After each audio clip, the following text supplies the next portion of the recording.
Hello, welcome everyone. We're going to begin in just a moment. Good to see folks coming in. Thank you so much for being here. We do have live Spanish interpretation available, so if you would rather listen to this presentation in Spanish, just feel free to click on the little globe icon. Hello everyone, buenas tardes. Si gustan escuchar esta presentación en español, pueden seleccionar su idioma en la parte inferior de la pantalla de Zoom, donde aparecen los controles. Welcome everyone. We are still getting a few folks trickling in. As we're getting settled in, feel free to grab a beverage. And to preserve the audio quality, we've already muted everybody so that we can preserve the sound. But of course, if you want to be present, feel free to have your cameras on or off, whatever helps you focus. We want to affirm that we all bring our own unique lived experiences to this table. So we're also going to really encourage you to use the chat. We'll be presenting some folks, but there's going to be lots of engagement in the chat as well. But that's your place where you can ask questions, you can share your reflections in real time, and generally just engage in the collective learning and knowledge sharing space that we're co-creating together.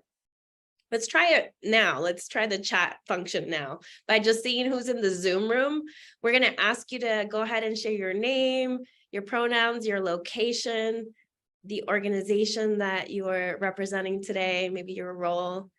And just for fun, this is really just for me. I'm currently writing my summer bucket list, so I want to hear what's on your summer bucket list, small or big. And while you're doing that, I'd like to take a moment to introduce the training team that's here today to support all of our learning. Again, my name is Adriana. I use they, she pronouns. I'm your facilitator today on behalf of Public Good News, and I'm so happy to be joined by this amazing team. Ashley and Darshana are from the Public Good Projects and Public Good News team. They're moderating the chat and supporting all of our tech coordination along with our partners at the Urban Institute. Dr. Megan Barber is editor-in-chief at Public Good Projects and a founder of Public Good News. And Geely Campbell is our senior digital strategist for Public Good Projects. Today is already our fourth of this series. We've been checking in with you all about once a month or so. This series is brought to you by Public Good News, and it's a training that is supported under the Partnering for Vaccine Equity program. Today's aim is really to ensure that you leave the training with a better understanding of how your social media can help achieve your organization's mission work. Hopefully, you'll also be able to recognize your organization's audiences and which platforms and content is going to best reach them. And together, I hope that we can all brainstorm and get some actionable tips on improving your social media engagement strategy. Let's go ahead and dive right in. So we've already done some housekeeping where we still have the introductions flowing in the chat. We're going to take a look at the big picture before we take some action and then think about what's coming next. And we're going to make sure to leave some room for questions and answers. So I'm going to go ahead and pass it over to Dr. Barber. Hey, everybody. Thanks so much for being here. We're happy to have you. And I'm really excited to be talking about our topic today, which is how to be better at social media. And in a previous PGN session, we talked about leveraging news to meet your social media needs. Some of you might have been there, and one of the things we really emphasized was the importance of planning. And I know this seems obvious, right? Because we like to plan a lot of things, but knowing what your goals are and how they relate to your organization's mission is the first step to success on social media. And this is especially important because I know many of you are a small but mighty communications or social media team, and you generally wear a lot of hats. So planning is one way to help you. Planning is not an afterthought. It's not a nice to have, and it is the work, which is something that kind of bears repeating. And you can post on social media without planning, but having a guiding star allows you to ensure that social media is actually working for you. Planning ultimately saves you a significant amount of time.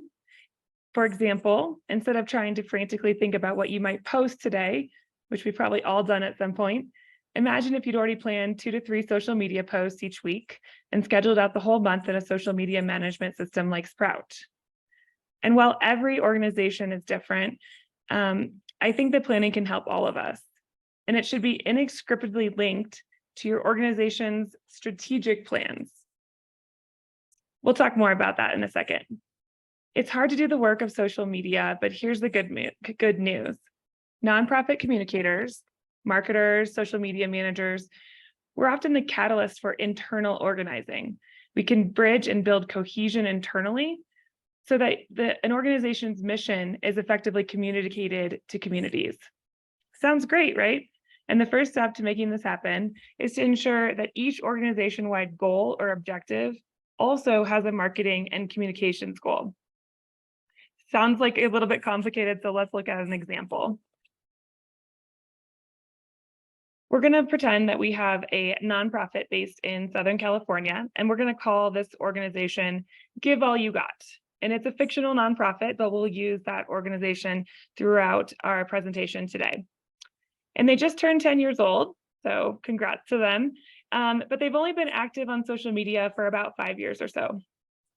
Now they're ready to take their social media to the next level, and Give All You Got recently held time for social media planning at their team retreat earlier this month. And here are the steps that they took to kick off their efforts. So the first thing to think about when we're planning for social media is to do a quick audit of your current social media plans. We can ask ourselves what's working and what wasn't, or what isn't, sorry. Give All You Got reviewed their current social media posts. They looked at their website, their newsletters, and all of their other communications. They looked at how they were communicating with volunteers, donors, clients, and the community at large.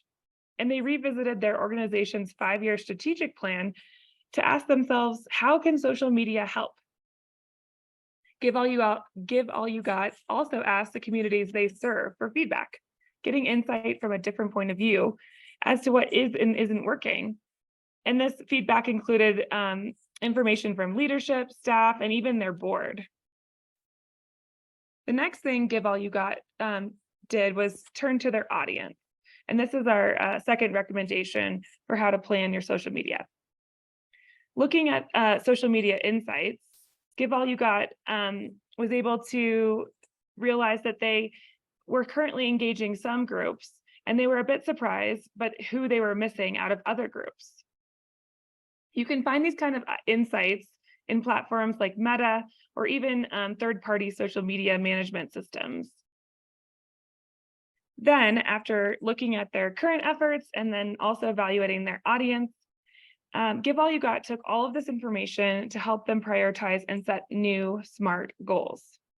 Some of you probably use SMART goals, but as a reminder, these are goals that are specific, measurable, achievable, relevant, and time-bound. Goals like doing better on social, which I admit I've maybe said that before, or even we just want to get more followers, are not actually SMART goals. And as a growing nonprofit, Give All You Got realized that they needed something more specific. Based on the feedback Give All You Got received from leadership during their social media audit, remember the first step, they knew that some of their new SMART goals for social media should be tied to an increase in annual fundraising. But how? Give All You Got decided on 2 strategies. And these are examples that we're going to look at through this section of the training. The first was to focus on the existing donors that showed potential to give more to the organization. This makes sense, right? When Give All You Got looked at their audience insights on social media, they noticed that their Facebook audience was currently more than 60% women, ages 45 to 54. That's powerful knowledge. They also matched this information with similar data that they had from their philanthropy team. Voila, now Give All You Got now set a new SMART goal to pilot a campaign that spoke directly to Gen X supporters. The new goal was to motivate existing donors to increase their giving by 10% by the end of the year. And moving forward, Give All You Got now plans to personalize communication with their current annual donors to make them feel seen and appreciated on social media. And to make this goal happen, Give All You Got will use offline communications like mailers, but they'll also use targeted social media posts that appeal to their Gen X female supporters. Let's take a step back and think about whether or not this is a SMART goal. And it turns out it is, because it's specific. It tells us who and what. It's measurable because we know we can track donations. And it's achievable because we're only looking to increase by 10%, not 200%. It's also relevant, and this is a key point, to both our social media plan, but also the organization's mission. And it's time bound because Give All You Got set a deadline for the end of the fiscal year. We're going to look at one other second goal here that Give All You Got decided to look at after they did their content audit. And they decided that they wanted to increase efforts to grow and diversify their donor pipeline. So that information about their Facebook audience showed them that they were missing out on some people. So they have a lot more work to do across all of their platforms to engage more young professionals aged 18 to 35. Give All You Got didn't want to keep missing the opportunity to engage the next generation, even if they were succeeding with one type of audience. They also learned through their audit that their organization was planning to launch an associates board in the fall, something this new audience of young professionals might be interested in. So their new SMART goal was to engage more young professionals online with the goal of increasing the donor pipeline by 25% before the end of Q3. So I know that was a lot of different information right there, but I hope you're seeing how a content audit can actually play out with some real life examples, even though we're using this made up nonprofit. If you have any interest, please drop in the chat any ideas or questions that might be coming up to you, because we want you to be able to see how social media planning doesn't just help you figure out what to post the next day. It's really not that specific. It can also help create SMART goals for your entire organization. So when we say that the planning is the work, that's what we mean. And when we audit what's working and what isn't working, and then figure out which audiences we're engaging and who we're missing online, it can tell us a lot about our organization's strengths and our weaknesses. So now I'm going to pass it over to Julie, and she's going to share a little bit more information on how we think about audience. Thanks, Megan. Okay, so you have your goals and you generally know who you're aiming to connect with, but it's time, let's go deeper. So can you picture the person that you're trying to talk to online? So defining your audience helps you pick the right platform and create the right content to reach them. A quick disclaimer, we'll be using mostly meta references for these examples, but if you're interested in learning about how these principles apply to other platforms, TikTok, Twitter, YouTube, let us know in the chat, please. So for better or worse, there's a wealth of demographic data that we can mine from our platforms. That's a whole other subject I can go into all day. You can get age, gender, job titles, locations, interests, values, lifestyles, relationships. And a keynote here is that most people think that Facebook determines your interests purely based on like what you actually physically liked. That's actually and truly not true. Facebook is a social platform, but above all, it's a data company. They collect an insane amount of information about a person's behavior, their preferences, and to do that, they use like a variety of different sources from their own ecosystem, whether it be from Facebook Messenger, WhatsApp, Instagram, but also outside of it through Facebook and the Facebook Pixel that's installed in millions of websites. So as well as they have also partnerships with third-party data providers. That's a whole nother conversation. But using that data, they can help you get your message to the right person at the right time. So knowing your audience will help you meet them where they're at, and that also helps you create a more informed persona. So what are personas, you ask? An audience persona can shift your mindset. Personas enable our communities to see themselves at the center of the story that we're writing for them. A persona is a fictional character that is based on multiple points of data, summation of your user research. It can come from user research, interviews, web analytics. Your personas are only as good as the research that you use to build them. So this is meant to guide your storytelling and all your messaging creation and your content creation. So let's go to an example. Coming back to give all you got. If they want to connect with a current donor from Gen X, they might create a persona based on interviews with their current donors. Let's call this persona Lily. Lily's in her late 40s. She's a regular donor to Give It All You Got. Who is she? What motivates her? We know that she uses Facebook and LinkedIn, so we want to communicate with her and others like her, and the place to do that is on these two platforms. So personas will capture a snapshot of the target audience that the person represents, but it's very important to remind ourselves that the personas are not intended to describe all members of that group. So it's more of the idea that in the specificity that we use there's also universality. So as you interact with these persona that your organization creates, the more nuance and clarity that you have about each persona will be pretty apparent, but it'll also make it easier to know if you're meeting major needs and expectations. So you could ask yourself when you're making the content, what would Lily think of this message? So now let's look at our second example. Now meet Ava. What do we know about Ava? She's a young professional who may not be able to donate a lot of money. She's active in her time working to make a difference. She's someone that can help spread awareness, volunteer, and be an asset to the organization. We know that she's on TikTok and IG. So communicating her with and others like her would be easiest, on using those two platforms. But if we look at these two personas, we notice one thing in common. They're both on YouTube. So you ask yourself the question, what can we do with that information? So something that is a more middle of the ground use would be a great idea there. So benefits in how to use personas. The personas will help to guide your decisions. They'll really be your tools for decision making, if you will. How you'll use them will be determined by the SMART goals that you set earlier in the beginning of the process. So an example of this would be Give All You've Got is using an overall annual goals are to motivate existing donors to increase their giving, diversify their donor pipeline, and increase their volunteer recruitment efforts. We can start to see how Lily as a persona will be useful for achieving goal 1 and for goal 2. Who might be a helpful persona for goal 3? All right, so personas can help shape your content and storytelling.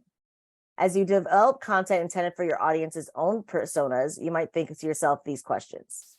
Which persona are you trying to reach? What stage in their journey are you trying to reach them? Are you looking to increase donations? Are you looking for more volunteers or an activation or to attend a training? Or just keep the community informed about what is happening in their organization? This is where you would frame your message and decide where it should go. What format should it be? Should it be a traditional video, a still image, or a reel?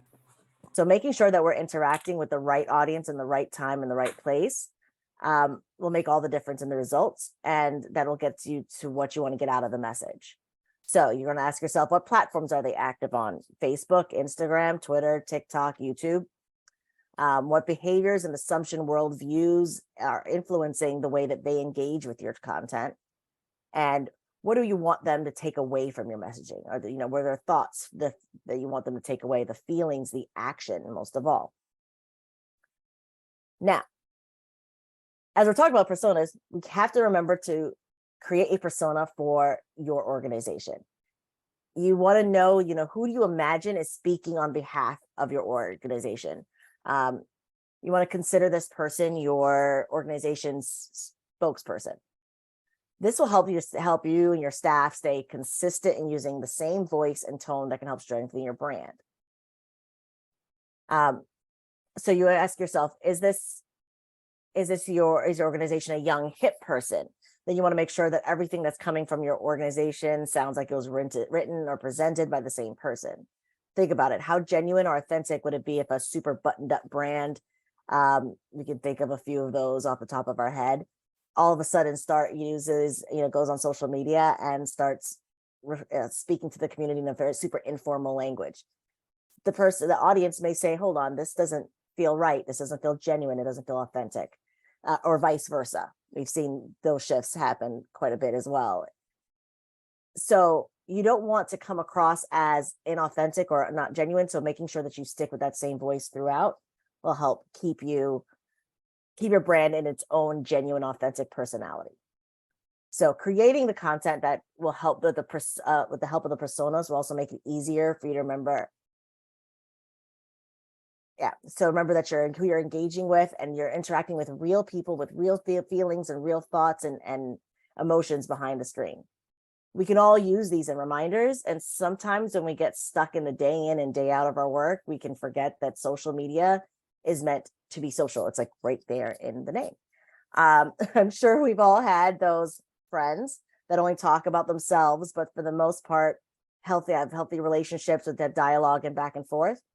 So while the tips listed in these slides are common knowledge for some people, some of it may not.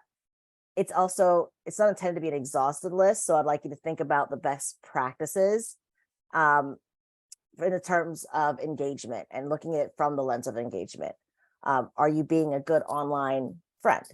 So organic engagement is mainly about creating an authentic following from people who are interacting with you. So you're going to ask yourself some questions. Are you posting regularly? Because communicating regularly will vary depending on, what your organization has the capacity to do. What does it look like to be intentional about your posting cadence? Tagging. Are you giving your followers their flowers? This should look like tagging your partners, tagging, other community groups that you may work with, members of the community that have really interacted with you guys and really done, great work. Use hashtags. Mentioning the hashtags is great, but it's also one of those things that could be too many and too few. So you want to find a sweet spot in between. In some cases, 1 might be too few, but 20 might be too much. So you want to kind of find a middle ground there. I generally do 3 to 5, but that's me. It's going to look a little different for everybody's organization. Now engage, follow other people, engage with them. You're going to cross promote their content. It's about reciprocity. That's kind of the name of the game in this. And if you're following the partners you work with and the organizations that you want to work with, are you following influencers in your field, activists on your subject matter? A repost or retweet from someone with a large following can boost engagement. So are you cross-posting other organizations' work that are relevant to your audience?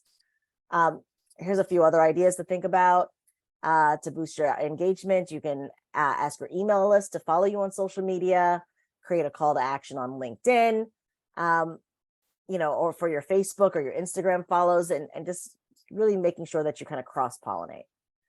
Interact with your audience, liking, live in the moment, live in where they are and what's happening. So you want to react to comments, respond to your comments, resharing and content that other people tag you in. It's, consider UGC really does help and create that organic engagement. Now, that being said, organic engagement can totally be its own training, and we hope that this is just beginning to get your wheels turning. And with that, let's take a second to pause and process everything we just covered. We'd love to hear from you in the chat. So what's coming up for you? Here are some prompts. When was the last time you ran a content audit? What's working? What's not? Do you currently have any organizational personas that you're currently using? Which best practices are you currently implementing?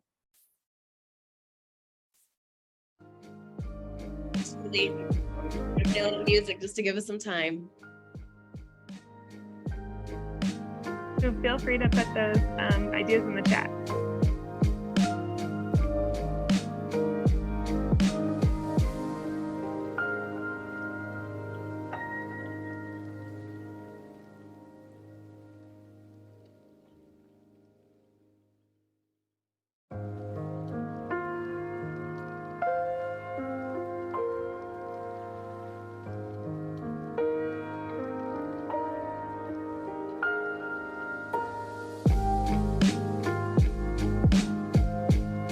Karshana.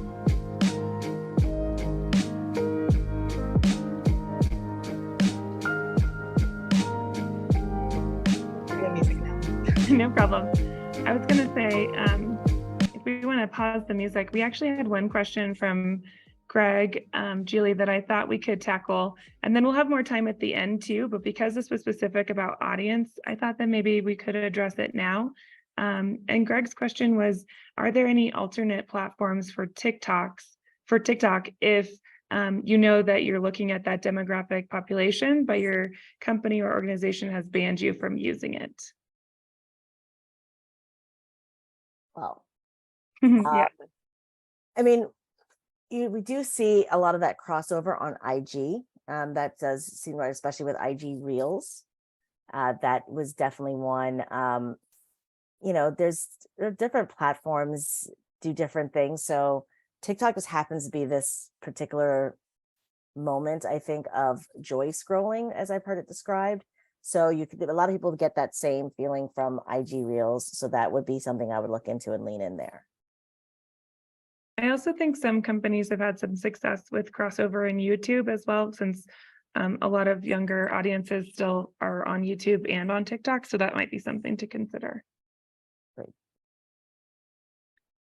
All right, we still would love to hear from you guys on these questions, but I'm going to keep us moving forward, and feel free to continue to add your answers in the chat, and we'll also have more time for questions at the end of our session. So I'm so glad that we've emphasized planning and preparation, and Julie gave us a lot more information about audience and personas, because sometimes in our excitement to engage our communities, we can forget that turning on the hose can result in a lot of water gushing at us. So once you've audited your content and figured out some SMART goals and created some personas, maybe you've even started using some of Julie's tips, which is great. You've got people walking online and engaging with your organization or brand. Congratulations, that's exactly what you wanted. But now, how do you ensure that your platforms are safe and curated spaces for dialogue and learning? How do you set up your organization for success? Managing comments. How do you handle criticism, like negative comments or abusive comments? And so this section of the training, we're going to get a little nuanced in how we can facilitate healthy dialogues and further engagement, and even transform so-called negative comments into positive experiences, and how you can set up your organization with the right tools to make sure that your social media is working for you. So this is our Venn diagram. I know it looks a little intimidating, but I promise it makes sense, because many of the tools that we'll be talking about here help equip and train your staff and your board or even your volunteers. And some of them are internal processes and tools, which you'll see on the left there. Other tools help shape your online community by showing and telling your audience how to interact with you as an organization. And these are external policies and processes.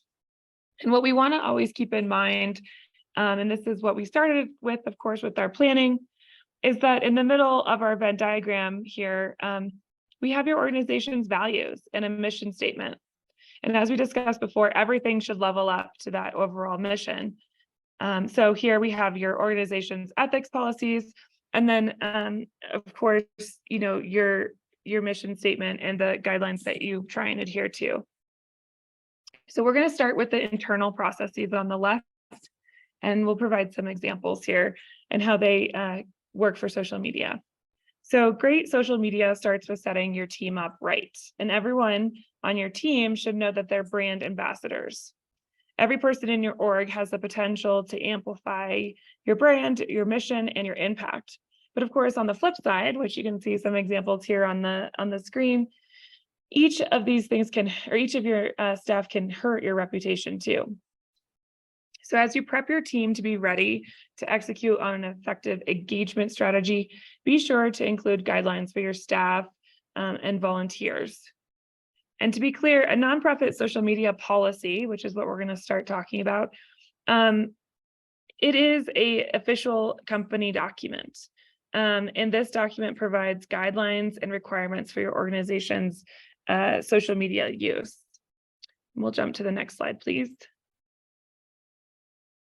So when we create this social media policy, you can think about it as it covering both your organization's official channels, as well as how your employees use social media, both professionally and personally. And when we have a good social media policy, it can help maintain your organizational identity across different channels. So, Greg, if you decided to, make a new YouTube channel or something, you want that your organization's voice to be very similar to what it is on other platforms. Social media policy can also protect you and your employees from security breaches and attacks. It also helps you respond quickly if a crisis or breach does happen. And it also is really important because it clarifies your employees' social media responsibilities and helps them know when they should or shouldn't amplify your organization's message. So we're curious, and if you want to drop in the chat, if you guys already have a social media policy document, and how you might have had this come to be, whether or not you partnered with an executive director, HR, or other members of your marketing team. And Ashley's going to drop some examples and resources of different social media policies in the chat in case you don't have one and you want to see what others are using, because it's always great to model them. And a lot of policies can, be transferable, right? If there's an organization that's similar to yours. Of course, if you have examples from your work, we'd love to see them, and you can drop those in the chat too. But we're also going to talk about that your social media policy should include some of these specific things. So a team member directory, and this sounds super basic, but I promise you that it can be helpful. And this is to make sure that team members are listed, whoever is responsible for social media, including their roles and their contact information, anyone who has access to your accounts, and the people who are regularly posting, and anyone who's a backup or emergency contact. I know that I haven't always had this document in place, and in different moments, we didn't even have the password to get into an Instagram account that we needed to post something on because we couldn't get a hold of the person who normally did it. So this is just a helpful thing to always be sure that you have. You also, the social media policy can include security protocols. So what are your passwords, how often you're changing them, expectations on keeping software and devices updated, how to avoid scams and attacks, and of course, and this is really important, who to notify and how to respond if a social media security concern arises. And that can be, all the way up to your executive director, making sure that if something happens that they're notified, but putting that plan on paper is important. Speaking of that, a crisis communication plan will also include social media crisis. And so this means that who is your crisis comms team, and in what situations would you want to respond, when don't you want to respond, and what would your followers need to know in these situations? Because engaging on social media is all about trust. And when big things happen, whether it's online or in the real world, we want to make sure that you maintain that trust on social media. So if you can think about what your followers might need to know, you could be a source of trust. And a lot of you have been doing that with the COVID-19 pandemic. And I imagine will just continue to be that trusted source of information. So having this crisis comms plan is really helpful to maintain trust. The social media policy should also have copyright, privacy, and confidential information in there. And finally, guidance on how staff and volunteers should behave. And this isn't just on your brand's accounts, it's also on their own accounts. So maybe you don't want your staff posting pictures on their own accounts wearing your organization's t-shirts, right? If you don't want that, you have to say so. A good thing to think about is people won't know how to act and represent your organization unless you tell them. So in addition to a social media policy, you can also make sure you have guidelines for how you want to engage online. And so this is kind of confusing because what's the difference between policy and guidelines, right? And sometimes this can all be in one document. But guidelines explain more about how you want your organization represented. So a social media guide might cover what your content looks like visually, which we have some examples that we can show in just a bit. It also might include a lot of information about your voice, like we mentioned before. So if you've done the work of making those personas and you know how you want to talk to people, make sure you document what your brand voice should be so that other people can follow it. And this also helps because sometimes you might have a change in staff member or someone who's using and monitoring your accounts, and a new person needs to know how to write or represent in a specific style or voice. Ashley will drop in the chat some examples of what the different social media style guides look like. And if anyone wants more, we're happy to provide some different ones. Just let us know. More specifically, a style guide can say things like, don't give out confidential company info, which sounds obvious, but still important. But it also could say, don't use profanity, or use emojis, but not excessively, or only use these emojis, or no reposting content without fact checking it first, which we know in the age of misinformation that can be really important because once again, in engaging with your audience, you want to make sure that you are trustworthy. And so you don't want a staff member inadvertently posting something that actually isn't factual. And of course, it also might include your social media guidelines, might include best practices with tips and tricks. And the biggest thing to think about is, what does your ideal social media post look like for your organization? And this document could lay it out clearly. Finally, you could have links to training opportunities so employees can get better at social media. And of course, any resources or FAQs that you might use when you're responding to people online. So this is important because sometimes when you're engaging with your audience, you need to provide them with more information. A lot of you probably already doing this, but you don't want to have to look up those resources, hotlines, or FAQs every single time that you need them. If you're a community-based org, for example, who posts about an upcoming vaccination drive, it's good to have that address on hand, links out, maybe links to a CDC fact page on the vaccines, or where else people can find them in your community, or any local resources. It's also always helpful to have like a myth busting or debunking fact sheet in case people have questions. So having all of these resources in a social media guideline document just saves you time from having to look up these things every single time you do it. And sometimes if you're planning your content, you can also anticipate what resources you might need for each of those posts. Finally, you'll want to provide guidelines to your staff for how to deal with negative messages or comments.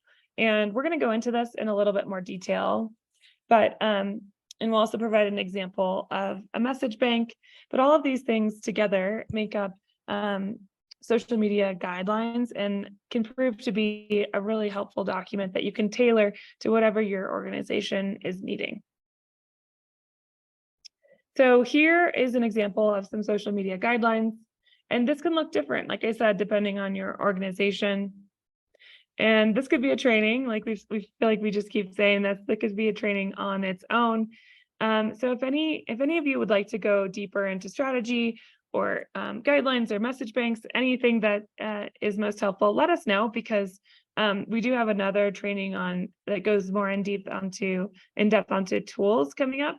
So we're happy to prioritize whatever you guys are most interested in. So let us know in the chat, or we can also put our emails at the end.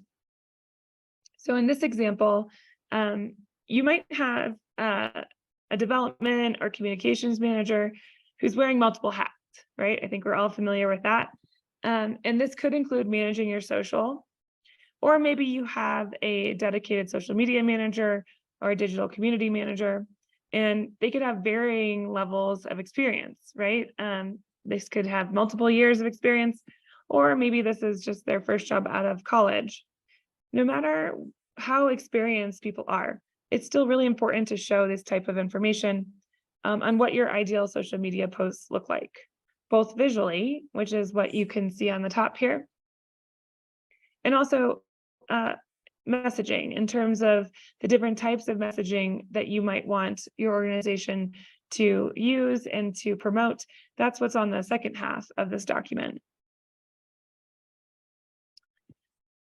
Next, we talked about some of these internal tools. So the social media guidelines, your social media policy, those are all internal documents, right? That is helpful for you and your organization on how to engage with others. But now we're going to talk about the most important external tool to have for social media management, and that's your community guidelines. It's also frustrating that so many of these words are similar, so hopefully they're making sense. In a world full of hate speech, fake news, and misinformation, social media community guidelines are crucial for your organization.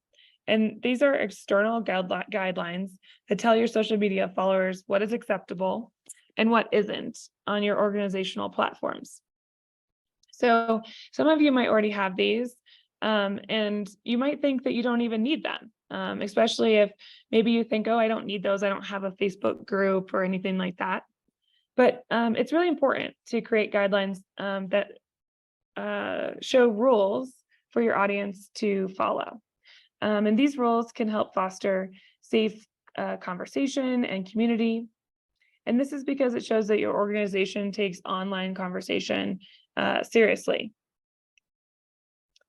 And, I keep mentioning trust, but this is a key element of trust and reputation for your org, because no one wants to comment or participate on a brand's page if they're just going to be attacked or spammed or trolled. So if someone chooses, like Julia was saying, to follow you on your organic channels, that's a really big, moment of trust that they've put into your organization, and you want to honor that. And so having guidelines is a way to do that. This is an example, and we can put some more in the chat too. But just like you've outlined how your staff, how you want your staff to behave, it's healthy to set boundaries and expectations for how you want your communities to behave on your platforms. And these can live on both the about pages of your platform. You can pin, and depending on which social media platform you're on, sometimes you can pin guidelines or have different ways to show that it's important. And you can also put these on your website too. You'll see that in this example, it tells followers that it's not okay to threaten others or use vulgar language. And it also says that repeated comments or spamming is not allowed. Like I said, Ashley will drop some examples in the chat. And if you have some, feel free to put those in there too, because we're always learning together. And this seems really basic, right? But this is one of the most important things for engaging with conversations, because having these guidelines posted transparently gives your staff the cover they need to moderate comments. Because many of the issues that you might have online can actually be solved by reminding folks of the rules. So now that you have your rules in place, how can you and your staff discern the difference between trolling or misinformation and what actually might be genuine information seeking? And we get this question a lot, right? Especially because of all of the misinformation and a lack of trust in science that has increased over the last couple of years. And people will ask me, when do I hide comments? When do I block comments? Or when do I block people? When do I, report things? And so this is one of the ways that we have outlined our best advice. So if you have these rules in place that you already put your community guidelines on your page, the first thing to know is that not all negative comments are created equally. And if you hide every single comment that is negative, it can actually undermine the trust that you're trying to build when you're engaging with your audience. So This probably makes sense to all of you, right? I don't know about you, but if I'm at a restaurant and, or if I'm looking up restaurants online and I see that maybe a manager has responded to the few negative comments that are on those reviews, it makes me go, oh, this manager really cares about this restaurant and they're listening to their potential diners. And so then it makes me more likely to want to go there. The same thing can happen on your social profiles. So it's really good to work with your team to understand, number one, how much time do you have to dedicate to daily social media engagement? And then from there, you can develop a kind of flow chart that helps your team know when to delete, block, or ban, or when you need to use a message bank to respond. So it's always a good idea, and just gives you some cover to hide comments if they include profanity, hate speech, or any reference to violence. Those are just not tolerated at all. And this helps create an inclusive space where all users feel welcome. The same thing goes if comments are spam, advertisements, or irrelevant links. You can go ahead and hide those too.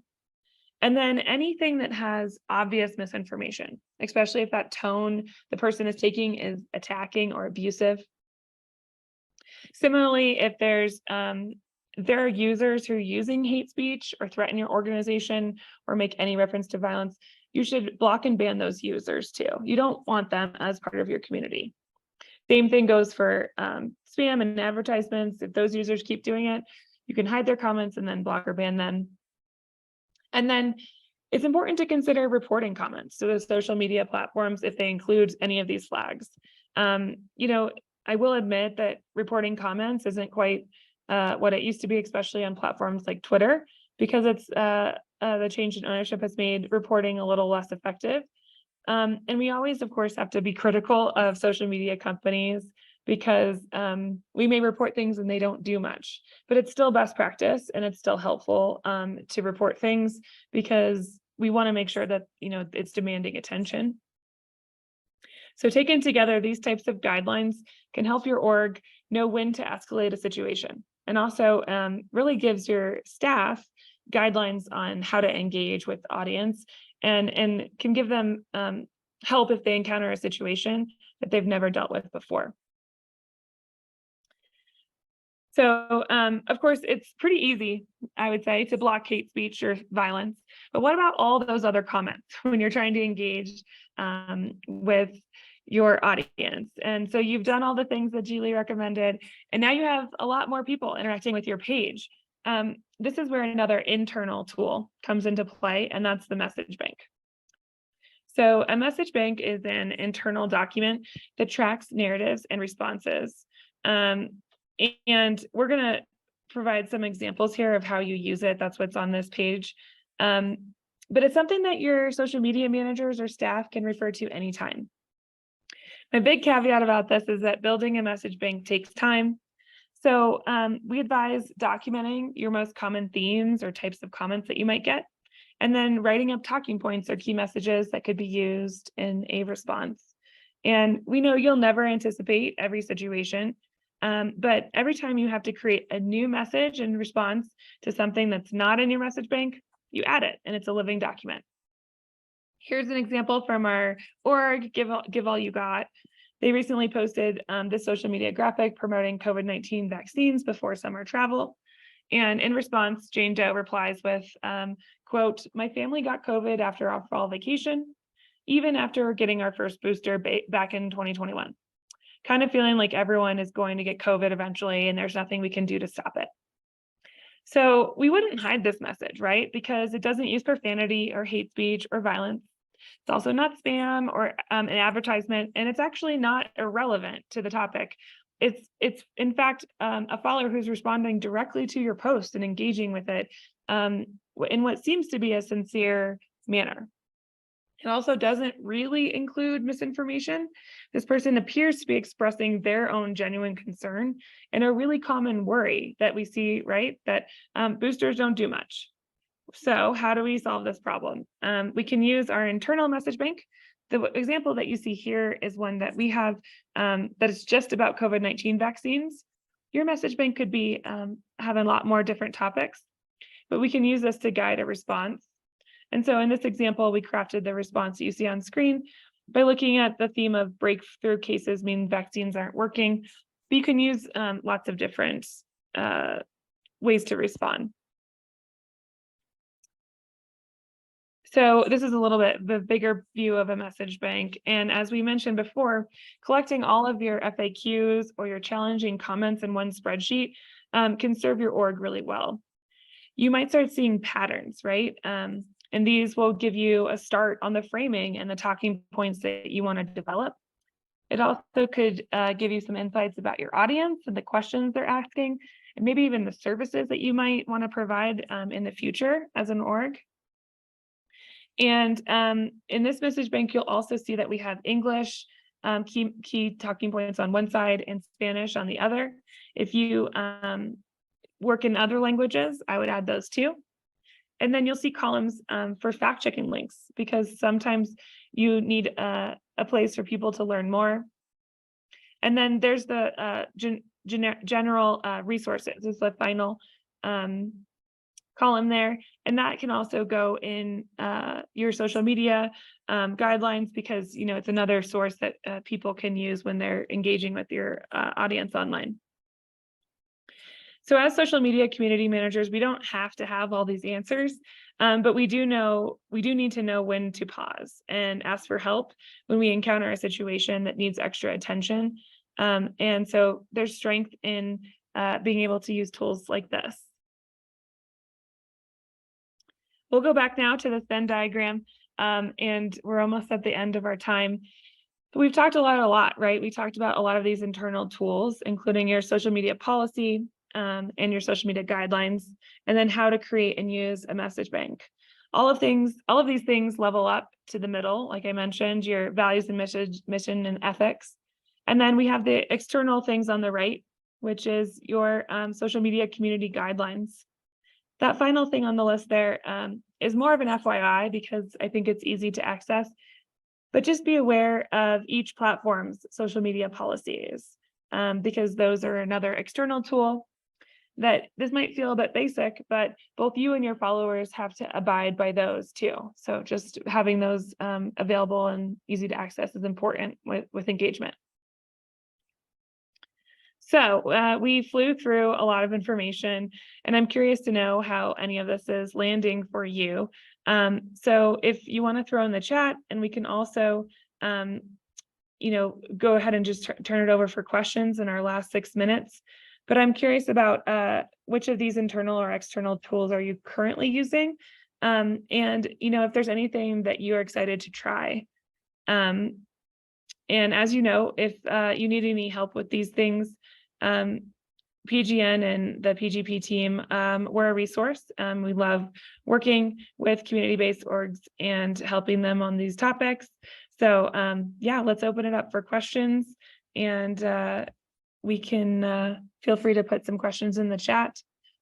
And Darshana, if we could do our last reflection time music, and we'll see what questions there are. Thank you.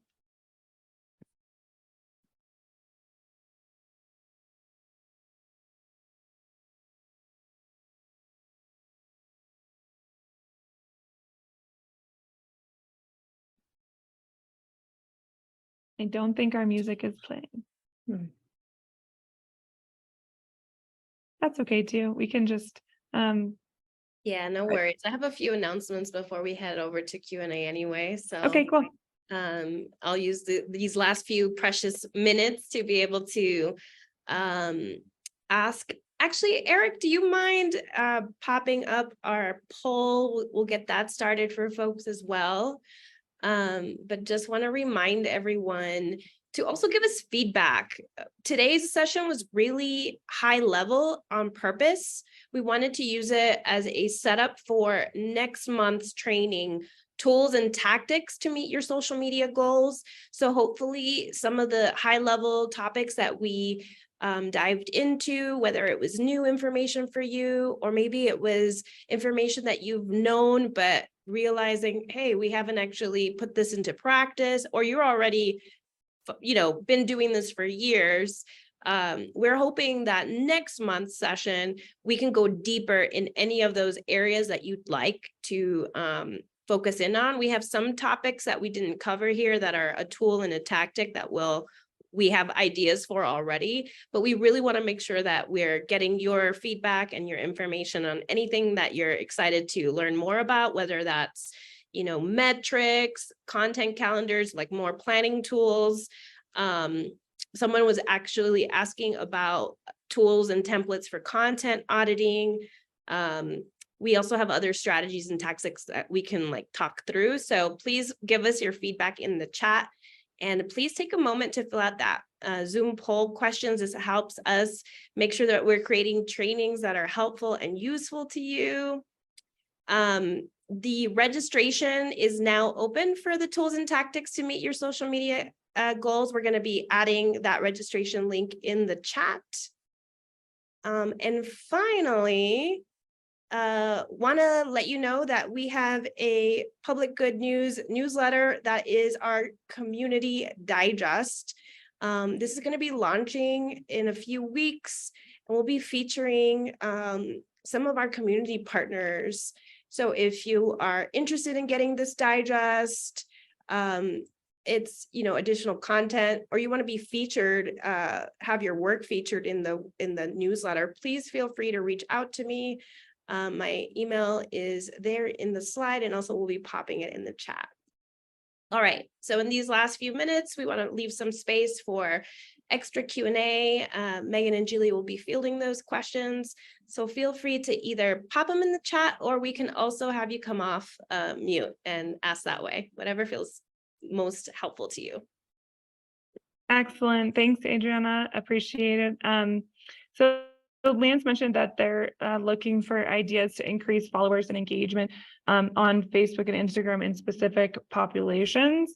So that's something we could dive into more in the next training. And Mia says that one question that her health department cannot agree on is what is a timely response on social media platforms, because everyone has a different idea. Mia, I definitely hear you. And I know that sometimes, especially in health departments and other state or federal agencies, approvals can really slow down timely engagement online.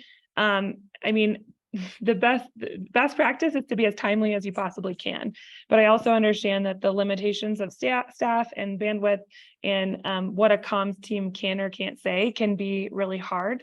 So I'd love to learn more about your individual situation, and I'm happy to kind of talk with you even one-on-one in a quick coffee chat or something, because I think that it's pretty specific to what your scenario is.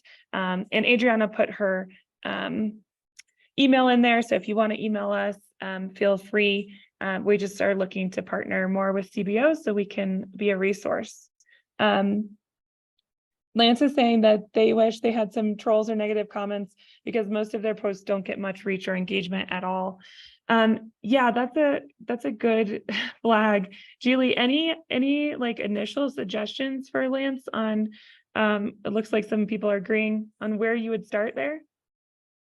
To be honest, I would definitely look at what we're actually currently posting, whether that means that we maybe need to adjust the messaging or the platforms, how we are really looking at what we're presenting, and maybe there needs to be a little bit of a shift. Maybe you would run, my first instinct would be to run an ad or boost some posts to get some, two people who are likely to follow.